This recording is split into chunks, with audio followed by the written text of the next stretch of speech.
Odisha Bharatiya Janata party 2 वर्ष पूर्ति पालन एवं केंद्र सरकार 12 वर्ष पूर्ति पालन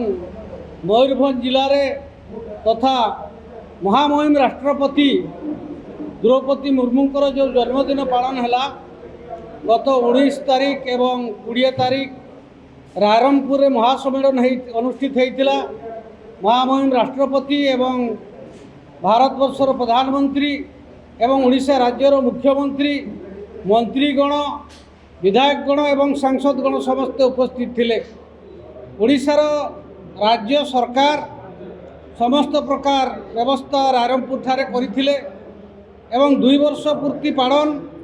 एवं 12 वर्ष पूर्ति पालन अवसर रे माननीय प्रधानमंत्री 47,600 कोटी टंकार अनुदान घोषणा करिसंती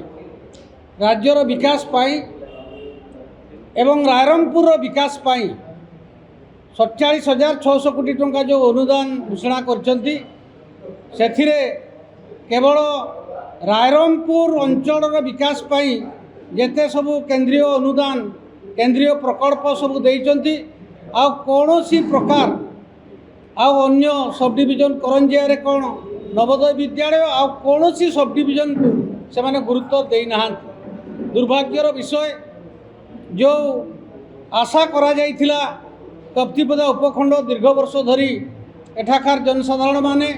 डिमांड करुथिले जे कप्तिपदा उपखंड को रेलर संयोग केमती करा जाऊ सेथिरे मध्य स्थान पाइला नहीं। भारतीय जनता पार्टी नेतृमंडली एठाकार जी एमएलए माननीय विधायक 4 थर एमएलए एवं से वर्तमान मयूरभंज जिलार प्लानिंग बोर्ड अध्यक्ष मध्य अछंती किंतु तांकर कौनसी प्रकार से दाबी उपस्थापन करि पारि नाहांती। आम पाखरे जहाँ तथ्य अच्छी कप्तिपदा उपखंड संपूर्ण भाव में केंद्र सरकार एवं राज्य सरकार पक्षर उपेक्षित करा जाइछि। आम पाखरे अनेक स्कोप अच्छी किंतु से माने सुजोग दे नाहांती भारतीय जनता पार्टी। एठी आज्ञा देखु नीलगिरी शेरगढ़ नीलगिरी रास्ता से माने जातीय राजपथ करनेले झरण घाटी बारिपदा पर्यंत उपेक्षित होकर रहिला ये भी मध्य जातीय राज्य मान्यता पाइबा दरकार। एवं कप्तिपदार जो रास्ता जाइछि आम करंजिया रे मिसिछि कप्तिपदा नुआसाई शरत ठाकुरमुंडा करंजिया ता से रास्ता बॉम्बे कोलकाता संगे जदि जातीय राजपथर मान्यता पाए से मध्य कनेक्शन गोटे कनेक्टिविटी रास्ता हो पार एवं टीडीपीयू एमबीआर जेटा कि ठाकुरमुंडा पुडाढ़िया उदड़ा दी की जो रूपसा बईसिंगा रास्ता से माणित्री रास्ता से रास्ता भी जदि आमर भेजिढ़िया कनेक्टिविटी करा जाए से भी जातीय मान्यता पाई पारिबो। एवं आमर उदड़ा जो मेडिकल ये मेडिकल सब डिविजन हॉस्पिटल इंग्रेज समय परे परे सरकार बहादुरंकर जो योजना से बर्तमान सीमित होइकी अच्छी लक्ष लक्ष लोक एथार चिकित्सा होउचंदी किंतु सेमाने फैसिलिटेड हो पारना। ये जिलार जदि मान्यता प्रदान करा जाए उदड़ा मेडिकल ये समस्त सुविधा सुजोग हो पारिबो। ये भली अनेक प्रकल्प आम पाखरे अच्छी सेंट्रल स्कूल हो पारुना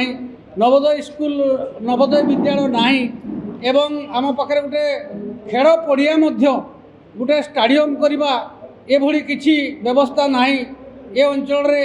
शीतल भंडार आवश्यकता अच्छी ताही भी मध्य नाही। जेहेतु डबल इंजिन सरकार एवं जो विधायक उदड़ा रे भारतीय जनता पार्टी विधायक अछंती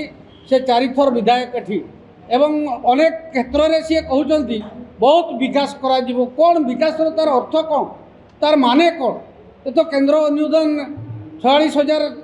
कोटी टंका घोषणा करागला अनुदान आम 40,000 46,000 50,000 केते कोटी टंका से घोषणा कले किंतु उदड़ा गोटे टंका भी पाई पारला नहीं। दुर्भाग्यर विषय दुखर विषय भारतीय जनता पार्टी जो डबल इंजिन सरकार ये जो प्रहसन करुचंती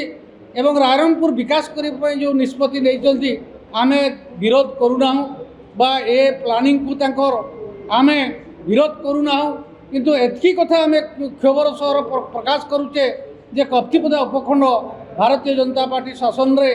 बा केंद्र सरकार 12 वर्ष पूर्ति रे जो उपेक्षित करागला गोटे दुर्भाग्यजनक घटना बोली मु आज विजु जनता दल पक्षर तीव्र निंदा करुच्ची दृढ़ विरोध करुच्ची এবং আগামী দিনে যদি এইভাবে উপেক্ষিত করা যায় এ সব ডিভিজন বিজু জনতা দল এ রোড রাস্তা ঠাରୁ আরম্ভ করে বিভিন্ন প্রকার অশান্তি সৃষ্টি করা পছাইব না।